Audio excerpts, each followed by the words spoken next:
이번 강의는 대장암 환자나 장로 보유자 대상이 아닌 일반인 교육을 대상으로 대장학회에서 제공한 자료로 만들었으니 미리 말씀드리겠습니다.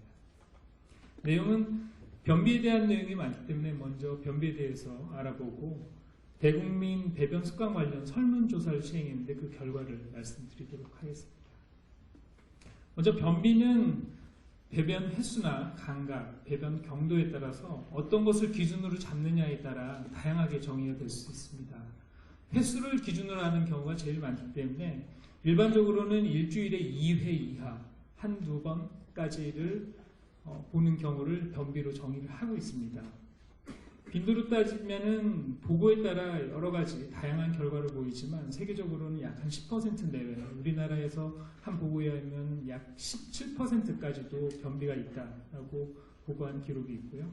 여성에서 남성보다 더 흔하게 발생하는데 여성 호르몬의 영향으로 이렇게 발생하는 것으로 알려져 있고 월경 전후를 해서 변비가 심해지는 것을 관찰할 수가 있습니다. 노년층에서는 신진대사가 감소하고 자운동이 떨어지면서 점점 더 증가한다고 알려져 있습니다. 우리가 이 변비를 병이라는 그런 진단 범주에 넣으려면 여러 가지 복잡한 기준에 합당한 그런 거를 만족을 해야 되는데 상당히 많죠. 보면은 로마 판정 기준에 의해서 저희가 보는데 6개월 이전에 증상이 시작이 됐고 최근 3개월 동안 아래에 있는 이 6가지 중에서 2가지 이상이 있을 때 변비를 진단하게 됩니다. 일주일에 3회 미만, 그러니까 2번까지 변을 보고 단단한 변 또는 과도한 힘주기, 배변 후의 잔변감, 배변 시 항문 폐쇄 감각, 배변 시 대변을 판다든지 하복부를 압박하는 그런 수조작이 전체 배변 횟수의 25% 이상이 될 때 이런 증상이 2가지 이상, 3개월 이상 지속되고 또 설사약을 사용하지 않고서는 묽은 대변을 볼 수가 없고 과민성 장증후군이 아닌 경우에는 저희가 변비로 진단을 할 수가 있습니다. 변비의 원인은 크게 대장 자체의 원인이 있는 경우도 있고 대장이 아닌 다른 원인에 의해서 생길 수가 있지만 대장 자체 외 원인인 경우가 훨씬 더 많습니다. 가장 흔하게 발생할 수 있는 여건이 정신적, 환경적 요인에 의해서 발생하는데 스트레스, 그리고 여행, 입원, 정신과적 문제가 생겼을 때 변비가 흔히 발생할 수 있습니다.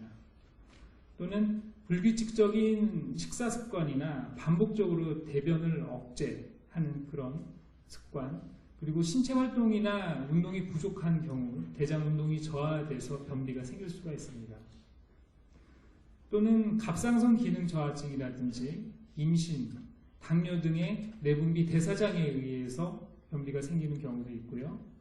뇌졸중이나 척수 손상 등 신경장애에 의해서 생기는 경우도 있습니다. 여러 가지 약물에 의해서도 이런 변비가 많이 생기는데 마약이나 항경련제, 항우울제, 그리고 고혈압 약이나 혈분 제제 등에 의해서도 생길 수가 있습니다.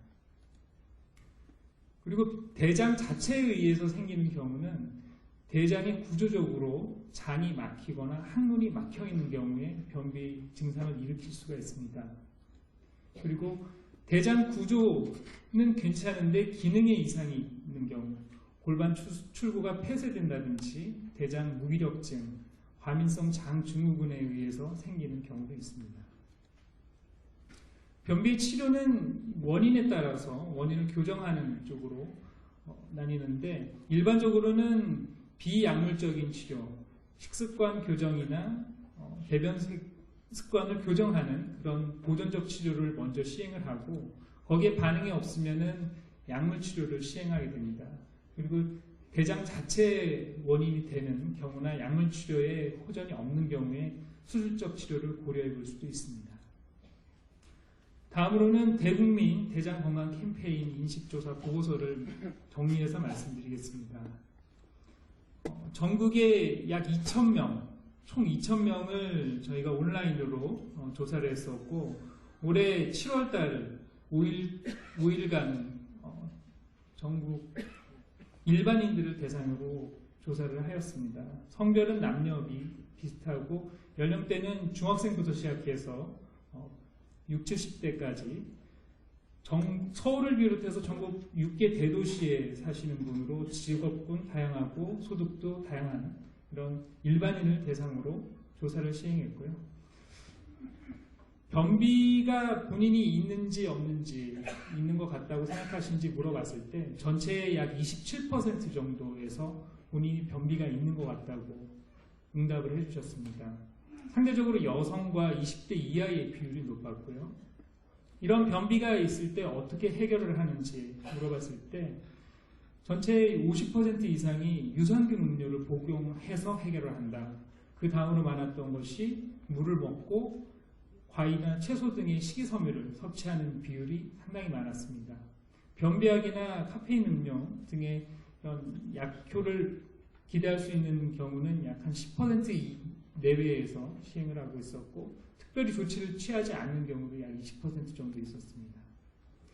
변비가 있으신 538명을 물어봤을 때 뭐가 불편한지 가장 반 정도의 응답자가 말씀하신 게 화장실 출입이 작거나 머무는 시간이 오래 걸려서 불편하고 그 다음으로는 소화불량이나 체중 조절이 어렵고 피부 상태가 악화된 것이 힘들다고 응답을 해주셨습니다.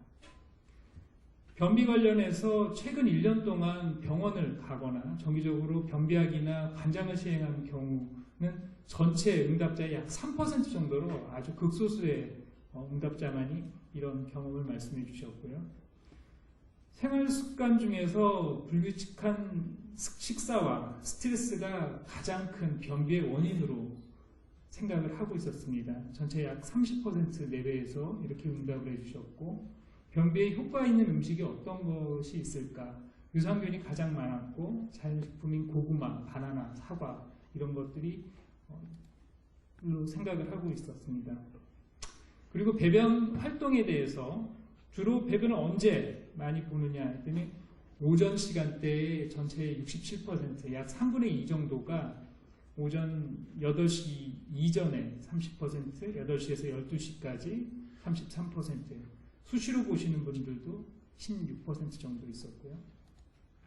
화장실에 머무는 시간을 보시면 전체적으로는 3분에서 5분 미만이 37% 정도로 가장 많았습니다. 3분 미만이 20% 정도 됐고 5분에서 10분 정도가 31%, 10분 이상이 12% 정도로 관찰이 됐습니다.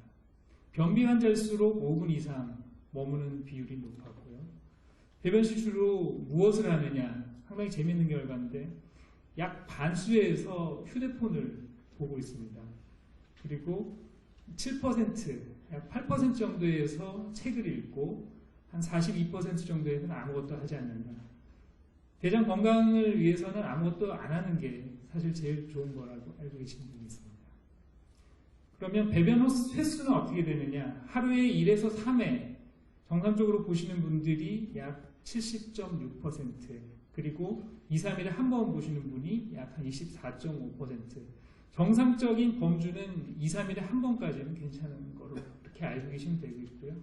약 5% 이상 내외가 2, 3일, 그러니까 4일 이상에서 일주일에 한두 번, 4일에서 6일에 한두 번 이런 식으로 상당히 변비에 가까운 그런 배변 습관을 보이고 있었습니다. 배변 후에 어떻게 뒤를 처리를 하시는지 봤었는데요.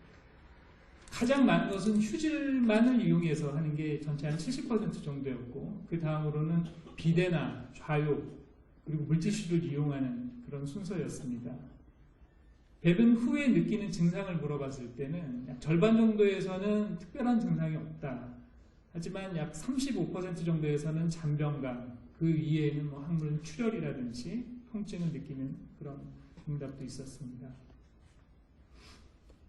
배변 활동하고 스트레스가 관련이 있는지를 물어봤을 때 약 90%, 거의 대부분의 응답자가 스트레스가 배변 활동에 영향을 준다고 응답을 했고요. 스트레스를 받으면은 변비가 심해진다는 응답이 34%, 설사가 심해진다 15%, 그리고 스트레스를 안 받을 때 배변이 편하다는 응답이 한 38% 정도로 전체의 87%에서 스트레스와 배변 활동에 영향이 있다라고 응답을 해주셨습니다. 그리고 약 60% 정도에서는 건강한 배변 주기가 매일 하루 한 번 일정한 시간에 배변을 하는 게 건강한 배변이다라고 응답을 해주셨고요. 이런 원활한 배변 활동하고 삶의 질이 관계가 있을까? 80% 이상에서 관계가 있다고 응답을 해주셨는데 특히 여성과 고연령층에서 이러한 비율이 높았습니다. 요약을 하자면은 변비에 대한 설문에서 보면 전체 응답자의 약 27% 아주 많은 숫자에서 본인이 변비가 있는 것 같다고 응답을 해줬지만 실제적으로 진단 기준에 따르면 약 한 3% 내에만 저희가 생각하기에 정말 병으로서 변비에 가까운 정도라고 알 수 있었습니다. 전체적으로는 여성과 20대의 빈도가 높았고요. 이런 원인으로 생각하는 것은 불규칙한 식사와 스트레스가 많았고 증상으로는 배변 곤란 증상이 있었습니다. 이런 변비 해결하는 것은 식이요법으로는 유산균 음료나 물, 과일이나 채소 같은 식이섬유를 섭취함으로써 많이 해결하고 있었고 변비약이나 관장을 시행하거나 병원을 가시는 그런 비율은 3% 내로 극히 드물었습니다. 배변 횟수는 하루에 1에서 3회가 가장 많았고 2, 3회가 25% 정도로 전체로 봤을 때는 정상적인 배변 활동 보이는 경우가 95% 정도였습니다. 휴대폰을 많이 받고 아무것도 안 하는 비율도 있었지만 배변 후에 그리고 뒤처리하는 것은 휴지로 닦는 게 가장 많았고 원활한 배변 활동과 삶의 질이 관계가 있는 것 같다는 대부분의 응답이 있었습니다. 정리를 하자면 배변 보는 이런 배변 습관 자체는 일정하지가 않습니다. 환경이나 스트레스, 본인이 뭘 먹었느냐에 따라서 계속 변할 수가 있습니다. 그래서 하루 한 번 배변을 같은 시간에 봐야 된다는 감각적인 사고를 가지는 것은 본인의 배변 건강에 썩 좋지 않다. 이렇게 언제든지 내가 2, 3일에 한 번은 변을 볼 수도 있고 매일 보는 변을 볼 수도 있고 컨디션에 따라서 달라질 수 있는 거라고 알고 계시면 될 것 같고요. 기억하셔야 될 거는 휴대폰보다는 아무것도 안 하든지 배변 시간 가급적이면 짧게 가져가는 게 항문 질환 발생을 줄일 수 있는 길이로 말씀드릴 수가 있겠습니다. 변비가 생겼을 때는 규칙적인 식사와 운동 그리고 스트레스를 해소하는 방법으로 그리고 또 보조적으로는 유산균 음료나 수분, 식이섬유 등을 섭취함으로써 이런 문제를 어느 정도 해결할 수가 있습니다. 하지만 보존적 요법에 호전이 없으면 반드시 다른 민간 요법을 찾기보다는 의료 전문가와 상의를 하는 게 현명한 길로 생각됩니다. 이상입니다.